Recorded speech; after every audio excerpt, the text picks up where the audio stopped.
안녕하세요. 신남중학교 학생 여러분. 오늘은 이어서 기술과 안전 두 번째 수업을 시작하도록 하겠습니다. 오늘 배울 내용입니다. 지난 시간에 기술과 안전 해가지고요. 여러분들 일상생활 급식실 영상도 보여주고 이제 화재 예방이나 낙상 사고나 관련된 여러 사고를 설명해 드렸어요. 그렇다면 오늘은요. 이제 안전장비 종류와 사용법 그리고 예방 대책에 관련된 이제 내용을 여러분들께 설명해 드리도록 하겠습니다. 교과 프린트 보면서 여러분들 수업 시청해 주시기 바라겠습니다. 안전장비와 사고 예방 대책 설명해 드리겠습니다. 첫 번째, 화재 사고 이제 예방 대책입니다. 우선 첫 번째 그림을 보시면은 이제 연기가 나는 것 같고 이제 사람 두 명이서 이제 수건으로 이제 가리고 낮은 자세, 입, 코를 막고 있어요. 이제 요 첫 번째 그림 같은 경우 이제 화재 사고 관련된 거 여러분들 이제 불이 났을 때 경우 어떻게 예방 대책을 하면 되느냐에 대한 설명인데요. 이제 그림과 같이 수건이나 이제 물티슈 죄송해요. 물수건 같은 경우를 우리가 들고 있을 거 아니에요. 물수건이래요. 죄송합니다. 여러분들 이제 손수건 같은 거 이제 들고 있으면은요. 이제 물을 적십니다. 이제 물을 적셔서요. 이제 입과 코를 우선 막습니다. 입과 코를 막고요. 가장 낮은 자세로 이제 왜 가장 낮은 자세로 했느냐? 우리가 연기가 이제 위로 흐르기 때문에 가장 낮은 자세로 이제 연기를 피한다고 보시면 되겠고요. 짧게 호흡하면서 출입구로 대피를 하는 게 좋습니다. 이제 여러분들 훨씬 태어나기 전의 일인데요. 예전에 이제 대구 지하철 테러 사건이 하나 있었어요. 그래서 많은 이제 희생자들이 생겼었던 사건인데요. 그때 이제 오래 버틸 수 있었던 이제 경우가 있던데 이제 낮은 자세로 이런 안전 화재 사고가 생겼을 때 이 이제 규칙을 지켰던 사람들이 대부분 생존자가 됐던 경우가 있었다고 합니다. 자세한 내용은 선생님이 이제 등교중간 때 다시 한번 기회가 되면 설명을 해드릴게요. 그리고 두 번째 그림 한번 볼게요. 엘리베이터에 화재가 났을 경우에 이제 상황인데요. 이제 엘리베이터에서 화재가 났을 때는 이제 대피를 할 경우에는요. 엘리베이터를 절대 이용하시면 안 됩니다.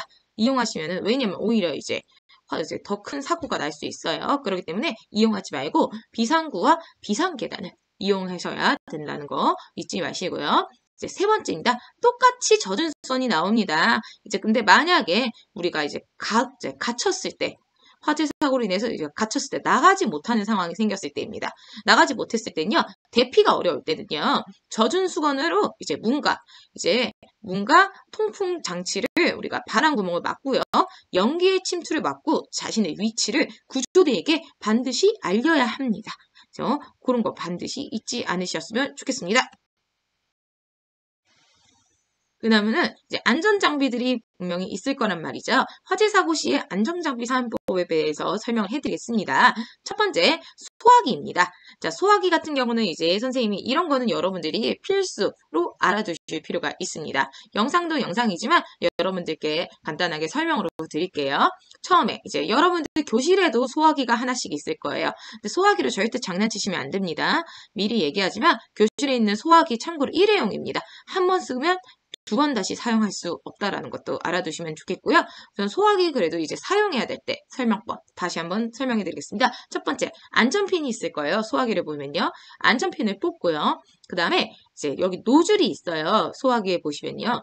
노즐을 잡고 불 쪽으로 이제 향해 줍니다. 그런 다음에 향했으면요. 이제 손잡이를 움켜쥐고요. 그리고 분말을 골고루 불을 향해 쏴줍니다. 참고로 소화기가 뭐냐라고 다시 한번 설명을 하자면요. 여러분들 당연히 아시겠지만 화재가 발생했을 때 이를 진압하기 위해서 사용되는 장비 중에 하나라고 보시면 됩니다. 그래서 공공장소에는 반드시 있어야 되는 장비 중에 하나다라고 보시면 되겠습니다. 그 다음에 왕강기입니다. 왕강기란 무엇이냐? 우리가 이제 고층 건물에 화재가 발생했을 때 아까처럼 이제 대피를 하지 못했을 경우에 창문이나 베란다로 우리가 탈출을 하기 위해서 사용하는 장비라고 생각하시면 되겠습니다. 그래서 왕강기 사용법에 대해서 설명을 드리자면요. 첫 번째로 지지대의 고리에 왕강기 고리를 안전하게 겁니다.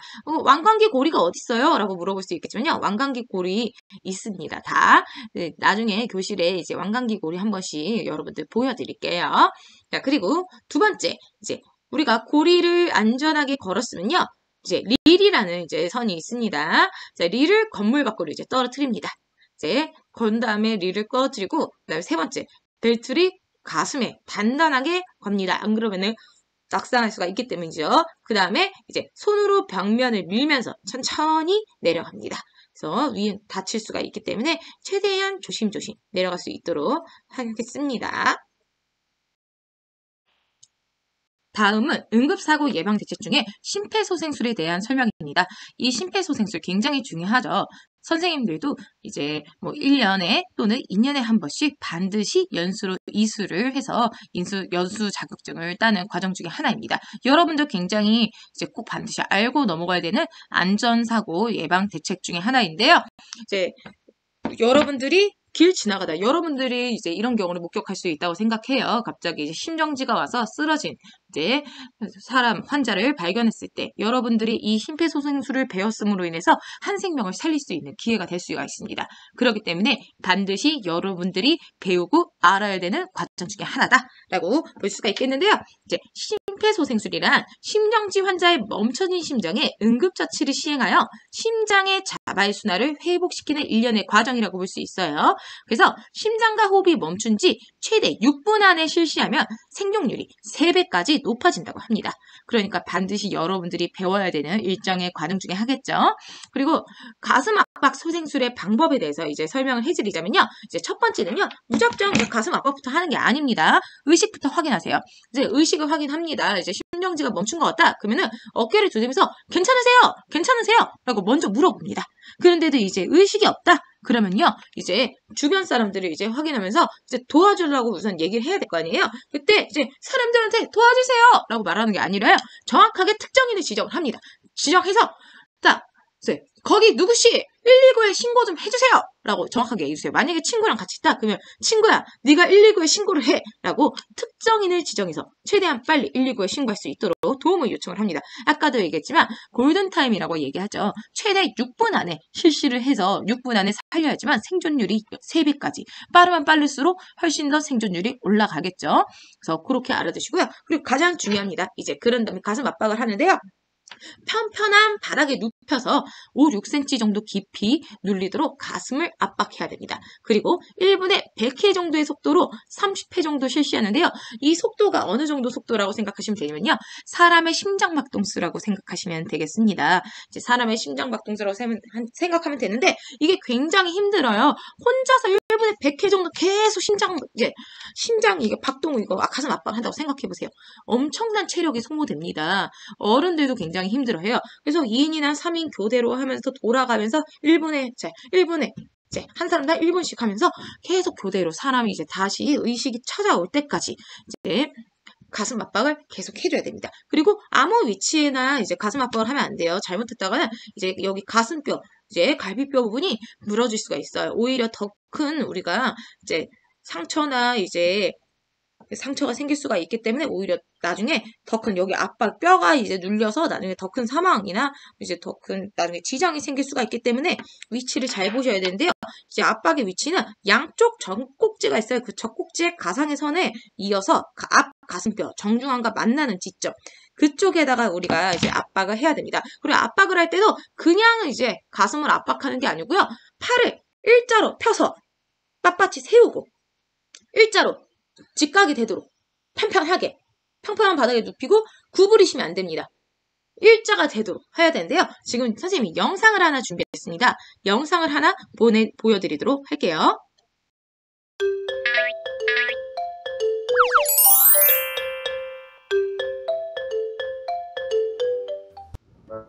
어느 날 방에서 책을 보고 있던 민주는 이상한 소리를 듣는데요. 소리를 따라간 민주는 그곳에서 의식을 잃은 아빠를 보게 되고 당황한 엄마는 옆에서 정신없이 울고만 있었습니다. 그때 학교에서 배운 심폐소생술에 떠오른 민주는 엄마에게 신고를 부탁한 뒤 아빠에게 심폐소생술을 시도합니다. 며칠 후 아빠는 민주의 심폐소생술 덕분에 무사히 의식을 되찾을 수 있었습니다. 앞서 보셨던 재현은 2015년에 실제 서울 송파구에서 있었던 사례인데요. 이 사례에 나온 심폐소생술에 대해 알아보도록 하겠습니다. 심폐소생술 시 의식을 먼저 확인하고 의식이 없고 비정상 호흡을 한다면 즉시 주변 사람에게 신고를 요청하여야 합니다. 그리고 환자의 어깨 옆에 무릎을 꿇고 앉아 가슴뼈 아래쪽 2분의 1 지점에 있는 압박 지점을 확인하세요. 심폐소생술을 시행합니다. 한 손바닥은 압박 위치에, 다른 손바닥은 그 위에 평행하게 겹치세요. 가슴을 누를 땐 가슴과 맞닿은 손바닥의 아래 부위에만 힘이 들어가도록 해야 합니다. 압박을 할 때는 깊이가 5에서 6cm가 되도록 강하게 1초에 2회 정도로 빠르게 압박합니다. 이때 심폐소생술을 하는 사람의 팔과 바닥이 수직이 되도록 하여 체중을 이용해 압박하세요. 30회의 가슴 압박이 끝나면 인공호흡을 시작하는데요. 인공호흡은 반드시 전문교육을 받은 사람만 시도해야 합니다. 전문교육을 받지 못했다면 인공호흡 없이 계속해서 가슴 압박을 해주세요. 한 손으로 턱을 들어 올리고 다른 손으로는 머리를 젖힌 후 입안에 이물질이 있는지 확인합니다. 그 다음 머리를 젖힌 손에 검지와 엄지로 코를 막고 환자의 입에 가슴 상승이 보일 정도로 호흡을 1초씩 2회 불어넣어줍니다. 이후에는 다시 가슴 압박을 시작합니다. 이 심폐소생술은 환자가 깨어나거나 구급대원이 올 때까지 계속해 주어야 한다는 것 잊지 마시고요. 무엇보다도 실제 상황에서 당황하지 않도록 평소에 반복적으로 연습하는 것이 중요합니다. 시시때때 안전 맞춤. 여러분들 영상 잘 보셨을 거라 생각해요. 선생님이 이 영상 자료는요, 유튜브에서 이제 검색해서 이제 찾아서 여러분들께 보여준 거고요. 나중에 여러분들 주소 알려드릴 테니까요, 다시 한번 꼭 보셨으면 좋겠습니다. 그 다음에 이제 응급사고 이제 관련된 심폐소생술 이제 자동심장 충격기라는 게 있어요. AED라고 하는데요. 이거 우리 학교에도 볼 수 있어요. 여러분들 이제 복도에 보시면은 찾을 수 있고요. 여러분들 나중에 보면은 굉장히 이제 보고 이거 기술안전 수업 시간에 봤는데 하고 꼭 알아두셨으면 좋겠어요. 이제 자동심장 충격기라고 합니다. 그래서 이거는요, 심장이 정지한 환자의 심장에 전기 충격을 가해서 이제 심장을 소생시키는데 사용하는 장비라고 보시면 되겠습니다. 그러니까 중간에 이제 갑자기 심정지가 왔을 때 이 자동 심장 충격기를 이용해서 이제 심장을 뛰게 도와주는 기계라고 보시면 되겠고요. 사용법 이제 설명을 해드릴게요. 심폐소생술에 방해되지 않는 위치에 장비를 놓고 전원을 켜줍니다. 그 다음에 환자의 상태를 노출하고 정해진 위치에 패드를 붙입니다. 그런 다음에 음성 안내가 나온 후 심장 충격이 필요하면 자동으로 충전이 시작이 됩니다. 그런 다음에 심장 충격 버튼이 깜빡이면 환자에게 떨어져 버튼을 누르시면 되는 방법입니다. 이거 설명서도 아마 안에 들어있을 거예요. 그래서 여러분들 나중에 급하게 이거를 사용하는 일이 있을 때는 사용하시는 것도 좋습니다. 그 다음에 응급사고 예방대책 중에 지진 대피 훈련입니다. 우리나라도 이제 지진의 안전지역이 아닙니다. 최근에 이제 재작년쯤일 거예요. 경주, 포항 쪽에서도 5.3과 5.7 정도의 이제 엄청난 지진이 일어났던 일이 있었어요. 그래서 절대 안전적인 나라라고 우리나라도 이제 볼 수가 없다라는 거 알아주셨으면 좋겠어요. 그래서 이제 지진 대피 훈련과 관련되는 거, 옛날에는 학교에도 이제 지진 대피 훈련을 직접 했었는데 요즘은 잘 하지는 않습니다. 그래서 이렇게 안내차 선생님이 준비를 해놨습니다. 그래서 집안에 지진 발생했을 경우 설명을 해드리겠습니다. 여기 적혀있지만 한 번은 읽어드릴게요. 탁자 아래로 들어가 몸을 보호하고요. 흔들림이 멈추면 전기와 가스를 우선 차단합니다. 만약에 터지거나 가스가 터지거나 이제 전기가 터지게 되면은 난감한 상황이 생길 수 있으니까. 그리고 문을 열어 출구를 확보한 후에 밖으로 나갈 수 있도록 합니다. 그 다음에 건물이 붕괴되었을 경우 를 얘기합니다. 이건 좀 더 심각한 상황이 되겠죠. 낙하물로부터 우리가 머리를 우선 먼저 보호해야겠죠. 그래서 한쪽 벽을 따라서 이제 신속하게 탈출합니다. 오히려 이제 끝쪽에 벽을 따라서 이제 탈출을 하는 것이 좋습니다. 그 다음에 집 밖에 지진이 발생했을 경우에는요, 이제 가방이나 손으로 우선 최대한 머리를 보호하고요. 건물과의 거리를 최대한 둡니다. 이제 주위를 살피고 대피를 하는데요. 신속하게 운동장이나 공원, 그러니까 우리가 이제 건물이 벽이나 이제 돌 같은 게 떨어지면은 이제 머리나 이제 그러니까 이제 충격으로 인해서 이제 우리가 벽 막 이제 건물 막 돌덩이 같은 게 떨어지다가 다치면 큰일 나잖아요. 그러니까 오히려 그런 게 떨어지지 않는 운동장이나 공원이나 넓은 곳으로 오히려 공간을 대피하는 것이 가장 이제 안전한 방법이다라는 거 알고 계셨으면 좋겠습니다. 그 다음에 이제 물놀이. 우리 이제 여름철 되면은 이제 바닷가 많이 가잖아요. 바닷가뿐만 아니라 요즘에는 뭐 이제 워터파크도 많이 가니까요. 여러분들 이제 물놀이 사고 예방 대책에 대해서 선생님이 준비를 했습니다. 그 중에 이제 구명조끼인데요. 라이프 자켓이라고 합니다. 이제 라이프 자켓이라고도 부르고요. 이제 폼 플라스틱으로 채워져 있어서 착용자의 몸에 이제 물이 뜨도록 하는 구호 장비라고 보시면 되겠습니다. 이제 제대로 입어야지만 그 효과를 볼 수 있고요. 착용법을 미리 알아두는 게 당연히 좋겠죠. 그리고 줄을 단단히 조이지 않으면은 물의 부력 때문에, 부력은 여러분들 이제 과학 시간이나 3학년 기술 시간 때 이제 배우게 될 겁니다. 부력 때문에 구명조끼가 벗겨져 제 기능을 하지 못하기 때문에 가슴 조인주가 생명줄을 단단히 조여서 몸에 밀착시켜야 된다는 점 잊지 않으셨으면 좋겠습니다. 이제 구명조끼 바르게 입는 방법을 설명해 드리도록 할게요. 자, 우선 구명조끼를 우선 첫 번 당연히 입고 단추를 당연히 채워야겠죠. 뭐 폼 잡는다고 이제 뭐 구명조끼 입고 돌아다니는 친구들 많이 봤는데 그러다가 이제 뭐 둥둥둥 가라앉아서 아이고 이제 다쳐봐야지 이제 아이고 내가 그때 왜 안 채웠나 후회하겠죠. 자, 그 다음에 두 번째 2인 1조 이제 혼자서 차지 말고요. 두 명이서 물놀이 보통 혼자 안 가잖아요. 그러니까 2인 1조로 가슴 조인줄을 당겨주세요. 친구한테 또는 가족한테 당겨달라 얘기를 합니다. 그 다음 세 번째, 생명줄을 다리 사이로 뺍니다. 자, 생명줄 다리 사이로 빼고 그 다음에 생명줄을 걸고 당겨줍니다.